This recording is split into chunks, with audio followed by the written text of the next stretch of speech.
Hi there, and welcome again to the Explaining History podcast. And in this episode, I'm going to look at the concept of the Communist Party during the Stalinist era and the relationships, or just some of the relationships, that the party had with the wider population. During the Stalinist era, the vast majority of ordinary citizens come to see the state and the party that is inextricably intertwined with the workings of the state machinery as a thing to be avoided, to be navigated around, to be negotiated with, and to some extent to be infiltrated. The state, this vast monolithic machine in the lives of ordinary Soviet citizens, is largely an obstacle, not a thing of any great affection. And this is because state power in the lives of Soviet citizens is arbitrary, and Soviet citizens would normally have encountered the state in the guise of corrupt or incompetent bureaucrats and officials, the little Stalins of Soviet life, the little Jobsworths, the clerks and the shop assistants and salesmen who were state employees, all of whom had little invested in any kind of public service and more invested in their own personal advancement through the systems and structures and hierarchies of Soviet life.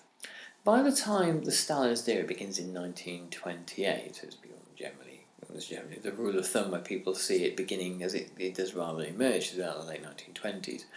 The Soviet regime has been around for 11 years, and during that time, a considerable portion of that time, has been fighting the Civil War and other national conflicts, and of course fighting in places such as Poland. And so the generation of 1917 is still around. Obviously, by the time we get to 1936, 1937, that's going to be a different proposition altogether. But the parties still viewed themselves as revolutionaries as opposed to anything else. And they were still engaged on a revolutionary mission of building socialism, which meant the rapid transformation of Russian society.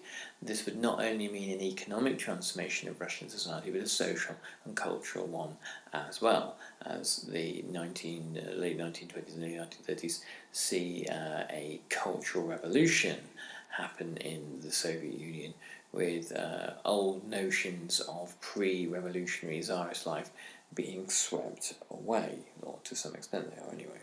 And because of the historical worldview of the party, the kind of Marxist dialectic worldview of history, those who were steeped in Marxist scholarship, who believed that they could really read history's tea leaves correctly, thought that because of this they had the right and indeed the obligation to make revolutionary decisions on behalf of the rest of society, and that some of these decisions might be hard, might be brutal, and might have victims and collateral damage, but they needed to be made anyway.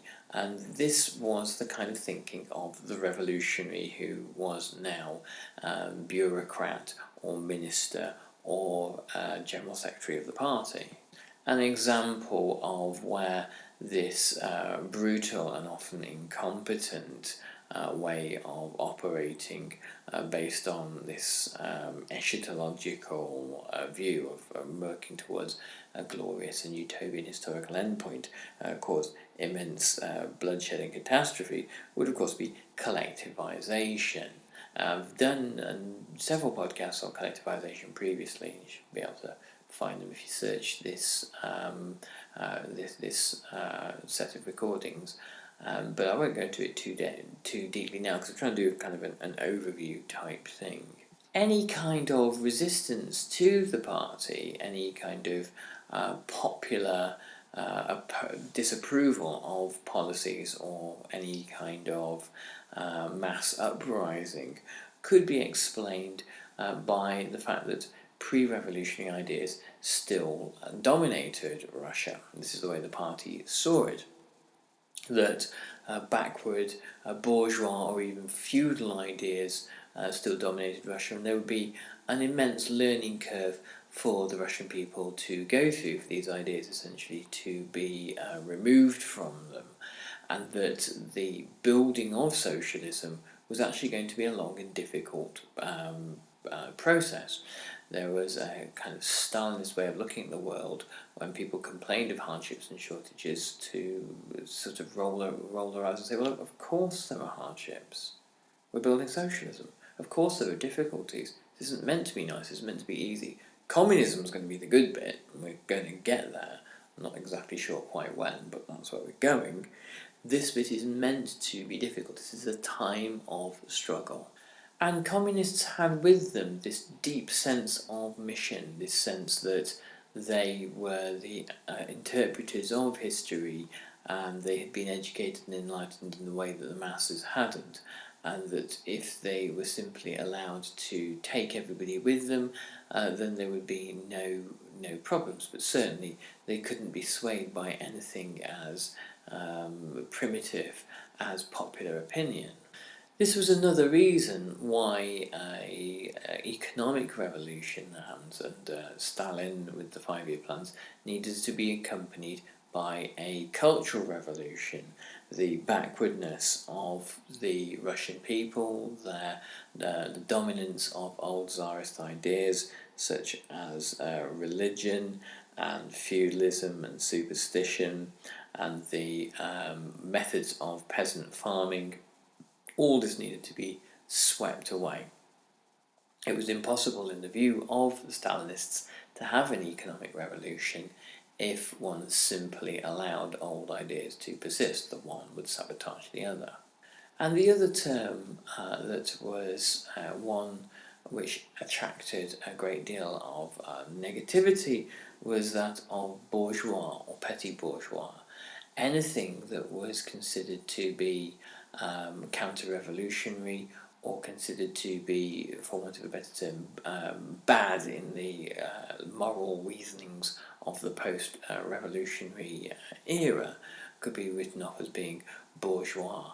Small trade, the ownership of luxuries, certain kinds of fashion and dress, certain ways of expression, certain desires for privacy or for some kind of exception, some kind of privilege. All these things could be seen as bourgeois, and depending at what time and what place one was accused of being bourgeois, there were a range of sanctions, none of them particularly pleasant, and some of them by 1936-37 particularly lethal. There were some ideas that died hard in Russia, or failed to die at all, and one was this notion of paternalism, that the figure of Stalin replaced neatly the figures of the Tsar, the little father, the Batushka. As Stalin deviated from whatever democratic notions there ever had been in Soviet communism towards a autocratic cult of personality based rule, so the traditions of paternalism emerged, and it wasn't simply the fact that the state propaganda created this.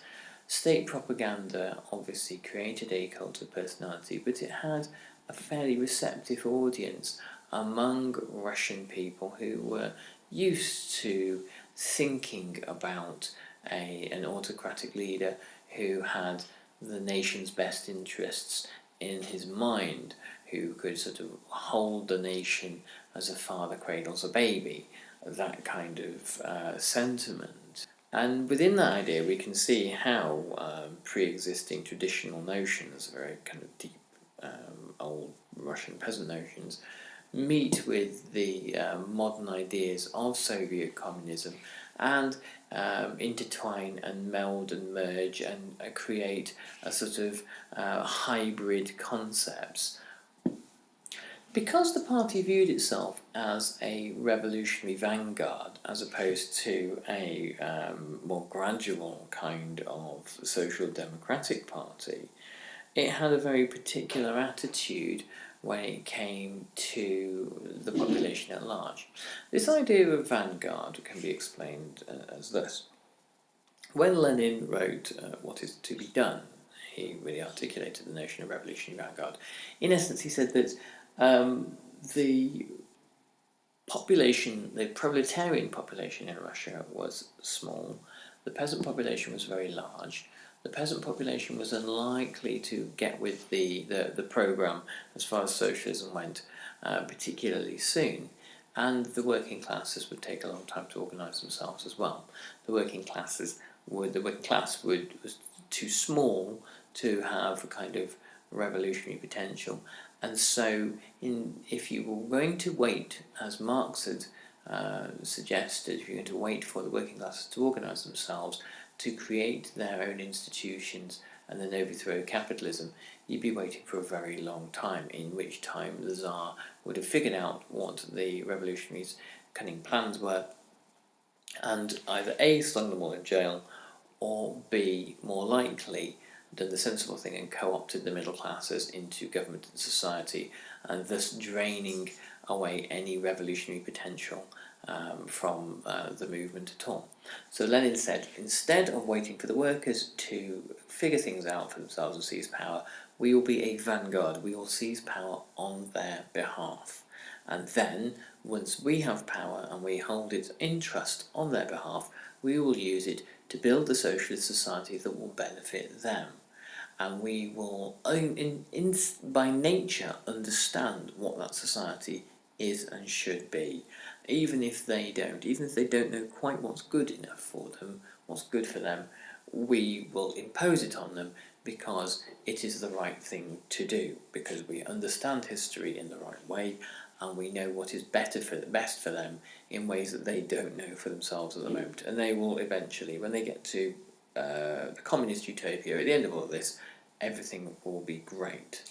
And so communism, the final goal, was a thing that was always somewhere in the future, always something to be worked towards, and there would always be struggle in the present. And if you were to look at Stalinist society from 1928 through to 1953, you would conclude that there was certainly struggle in the present and many obstacles to overcome. When communism was meant to arrive was differed depending on who you asked, whether it could be achieved in 10 years, 20 years, 50 years, 100 years. Nobody quite knew, and the date at which communism was meant to emerge would keep being set back and back and back.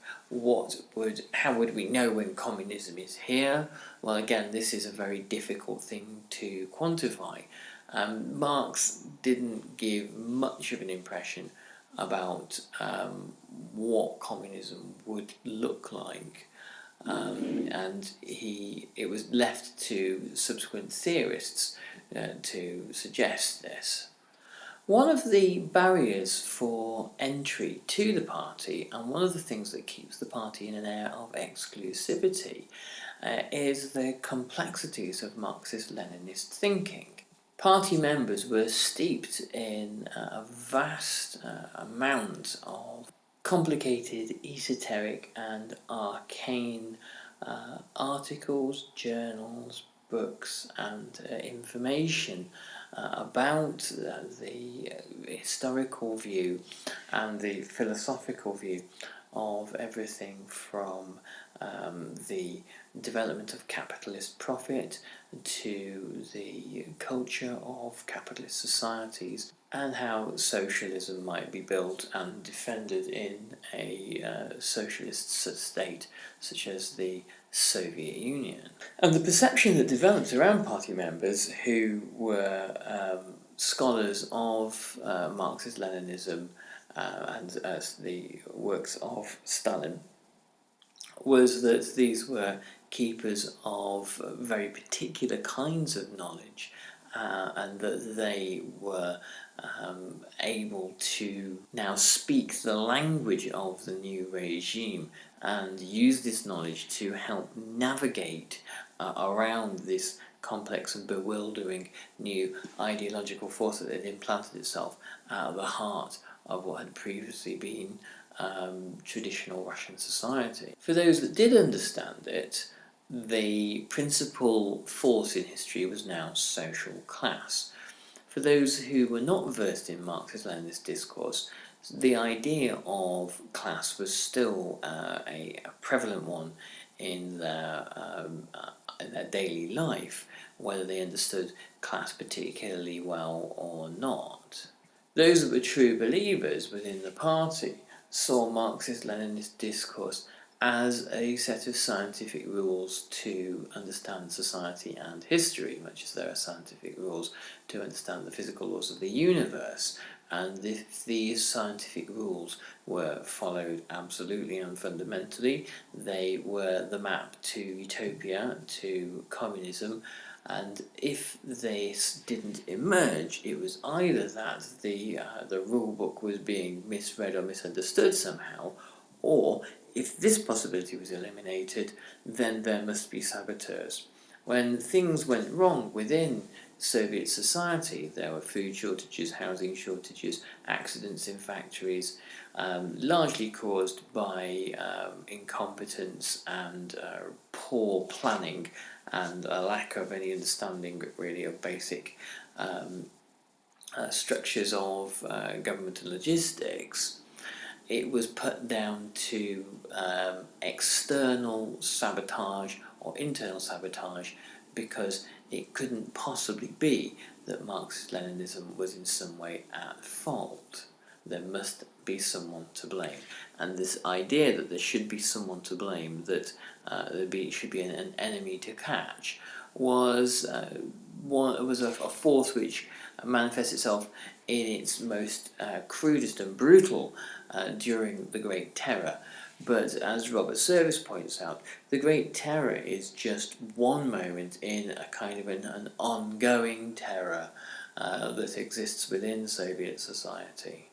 And because of the singular significance of class origin and class background is woven into all aspects of life. Class identity determines the availability of work, education, housing, food, and permits to reside in cities or to be exiled to Siberia. The notion of class as an explanatory factor in people's behaviour, their outlook and their levels of loyalty was not dissimilar to the way in which the Gestapo in Germany factored ideas of race into the likelihood of criminal behaviour having taken place, or the assumption of guilt or innocence. Party membership in the Soviet Union was essential for advancement and for the ability to acquire scarce resources. The membership of the party was highly desirable, and those who came from bad class backgrounds or who had been eliminated by being refused access to the Young Pioneers or the Komsomol found membership of the party extremely difficult. There was a need to be in the party for personal ambition, and this meant that party members or the party machine spent a lot of time and effort trying to sift between those who are ambitious in that they wanted to participate in the building of socialism, and those who were ambitious, who were careerists, and who wanted simply advancement and privilege, a arguably bourgeois notion from the point of view of the Stalinists. And it was those who were simply looking to advance themselves that generally tended to actually do far better within the party machinery, even though ostensibly this was discouraged. In the 20s and 30s, getting into the party wasn't that easy. There were all manner of checks and balances to make sure that this was not a fait accompli. Those who had supposedly bourgeois backgrounds found it very difficult. It was exclusively in the 20s and 30s by and large for proletarians. Enrollment rules made sure that workers and peasants gained entry to the party, and in addition to that, there were many sort of ambitious or attempted or hopeful communists who managed to be eliminated during the admissions procedure, who were required to submit references. They had their social backgrounds investigated.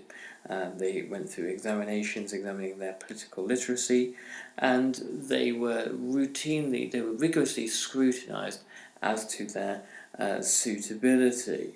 So much so that in 1930 it could be said that the Communist Party was indeed a proletarian party. The emphasis was to bring in proletarian factory workers and to keep out people with bourgeois backgrounds. And the huge wave of workers who entered the party during the 5-year plan meant that the party grew dramatically and gained people notionally of the right class background, but they also gained an awful lot of new members with poor levels of education, who were poorly motivated politically, but actually were as avaricious and self-interested and motivated by self-advancement as any of the people that the party sought to sift out. In 1933, the party suspended its admissions and removed unsuitable members from its books. Also, obviously, during the Great Purges, there were large numbers of members who were arrested and executed. During the 1930s, some young party members who joined found themselves dramatically and rapidly promoted to positions far beyond their experience or competence, and this meant that the party itself was a very unstable machinery for governance, and one where there were frequently high levels of incompetence.